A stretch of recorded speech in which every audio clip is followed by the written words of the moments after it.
DNA electrophoresis एक ऐसा अमल है जिसमें हम इलेक्ट्रोलिसिस करते हैं, जिसमें हम बिजली की मदद से डीएनए के जो टुकड़े हैं मुख्तलिफ साइज़ेज़ को उनको अलग-अलग कर सकते हैं।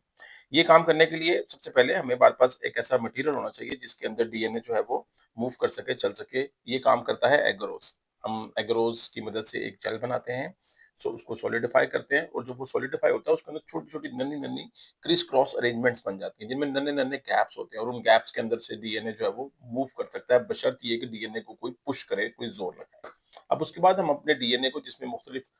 साइज़ का डीएनए हो सकता है, उसको हम एक सांचे के अंदर, छोटे से वेल के अंदर लोड करते हैं। उसके अंदर आमतौर पर एक डाई ऐड की जाती है, डाई इसलिए ऐड करते हैं ताकि वो डीएनए का सैंपल जो है वो बाहर ना आ जाए, वो पानी के साथ से उसकी उसकी डेंसिटी ज़्यादा हो जाए और वो वेल के अंदर अच्छे से ड्रॉप होके गिर जाए। उसके बाद हम उसको एक एक टैंक के अंदर रखते हैं जिसके अंदर 2 इलेक्ट्रोड्स लगे होते हैं। उसमें ऊपर की जानिब नेगेटिव इलेक्ट्रोड होता है और नीचे की जानिब जो है वो पॉजिटिव इलेक्ट्रोड होता है। डीएनए के ऊपर इटसेल्फ मंफी चार्ज होता है, इसलिए जब हम इलेक्ट्रिसिटी अप्लाई करते हैं तो जो सॉल्यूशन है उसको बोलते हैं टीएई बफर,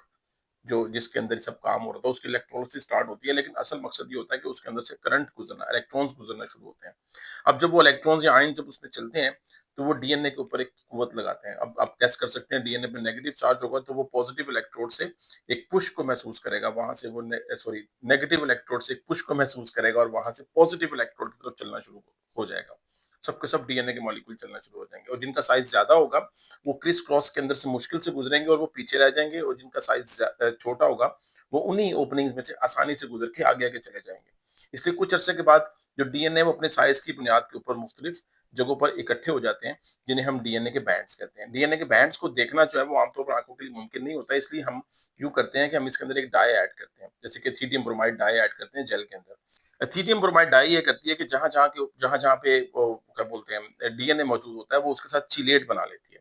कॉम्प्लेक्स बना लेती है, और वो अल्ट्रावायलेट लाइट में दिखती है, नजर आती है। तो जहां जहां पे डीएनए इकट्ठा होगा एक बैंड की शक्ल में, वहां वहां पर वो ज्यादा डाई जो है वो अकोमोलेट होगी, और जब उसको हम अल्ट्रावायलेट लाइट के नीचे रखते हैं तो हमें वहां पर डीएनए का बैंड दिखता है। अब उसके साइज का कंपैरिजन करने के लिए आमतौर पर हम एक नॉन साइज के डीएनए मार्कर का इस्तेमाल करते हैं, जिसके अंदर जो मुख्तलिफ बैंड्स होते हैं, जिनके साइजेस हमें पता होते हैं, जिससे कंपेयर करके हम अपने डीएनए का साइज जो है वो पता लगा सकते हैं। ये डीएनए इलेक्ट्रोफोरेसिस के बारे में जल्दी जल्दी सारी बातें।